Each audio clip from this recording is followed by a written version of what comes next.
Welcome to Cloud Security at RSA. Today I'm here with Prakash talking about AI, SecOps, and all the exciting subjects. My name is Anton. I work for Google Cloud Office as a CISO. Welcome to the show, Prakash. Thank you, Anton. Appreciate the introduction and excited to be here, guys, talking with Google Cloud Security about Google Cloud Security. Let's start our conversation from the everybody's favorite subject, security operations. We hear about many security operations centers, SOCs.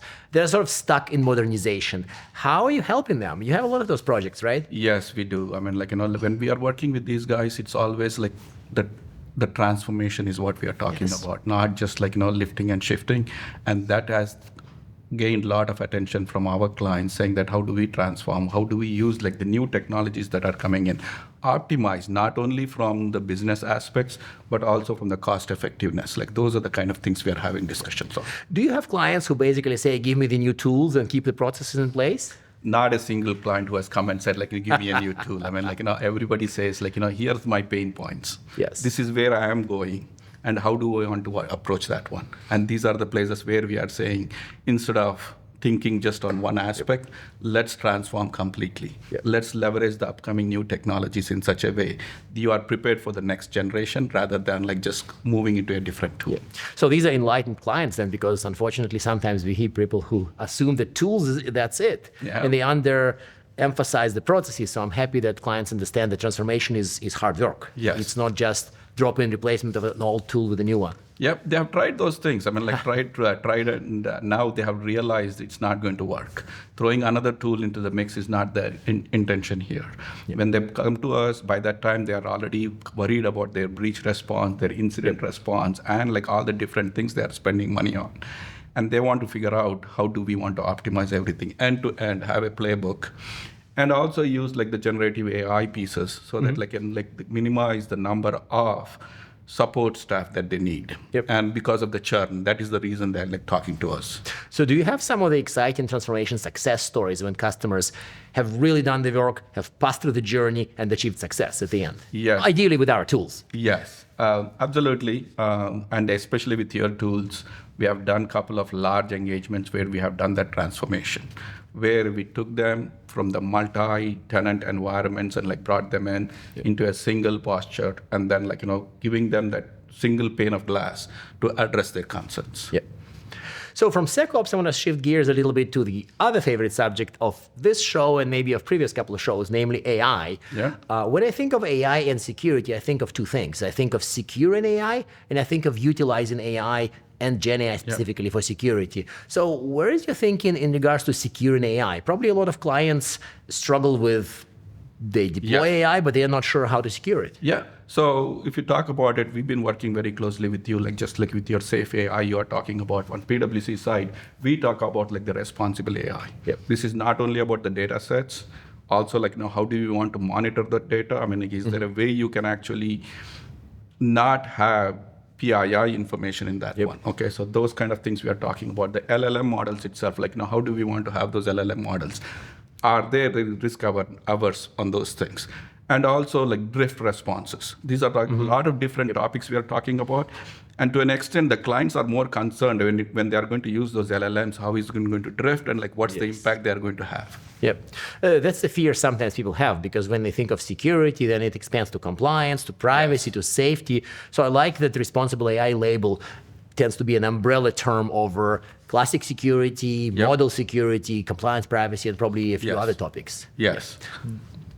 So as far as AI utilization for security, we briefly talked about AI inside the SOC. What are the exciting opportunities are there to use AI to improve the life of security leaders and professionals? With the AI, the surface area has increased, especially in the cloud environment.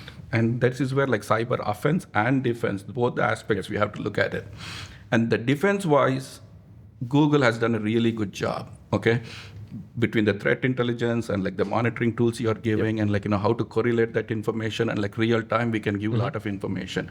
However, the threat surface, it's still a challenge because most of our clients are in multi-tenant environment, multi-cloud environments, and we want to make sure they are compliant with all the requirements that are there. And this is where not just the security aspects of from the SecOps, but also like the entire security end to end is what we are thinking about.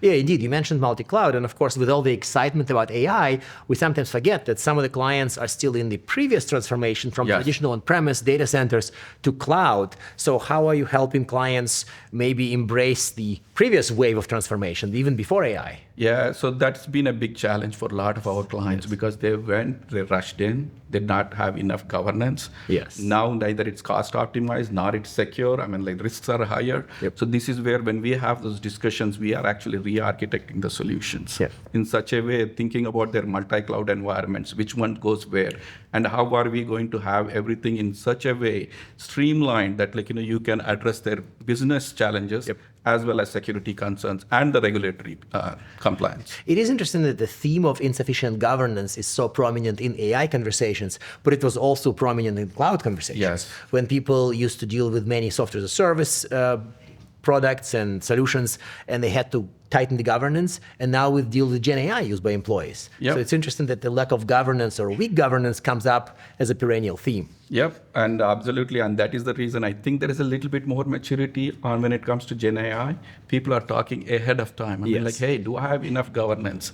I do want to democratize the whole thing, yet I want to have like some kind of a governance so that we could streamline things. Yeah, and I think that what we've noticed from our RSA experiences is that the governance for AI needs to be dramatically more agile. You can't have a committee meeting once a year. It has to work in a much more responsive manner. And you probably observed it from clients as well. Yeah, like, this is where like, in the client context, when we talk agile, they are talking about like, we don't have weeks. We do not have weeks, we not have years, but we also don't have weeks. Now, exactly. I mean, like, when we talked about agile, they would say like, okay, 4 weeks, one cycle. Like now they are like in 2 days. I mean, like, if something new comes up, I need to address it now. I do not want to wait for the end of the week to address those things. Yes, that makes sense. So it's interesting how the themes of AI for security, securing AI, and of course, cloud governance kind of combine together and creates opportunities for both of us. Yes, absolutely. We are at the right time, right place, and this partnership has been awesome for us to work together. And the impact we are having on our clients, I mean, they absolutely love it. Perfect. Thank you very much. This was exciting and hopefully inspirational. RSA tends to be a little gloomy at times, but here's the bit of positivity for all of you. Thank you, Anton, for hosting me, and I really appreciate this opportunity and like look forward to this partnership going forward. I mean, like next year when we have this discussion, we'll have a bigger impact and like probably we'll have a client to talk to you. Perfect. Thank you very much. Thank you.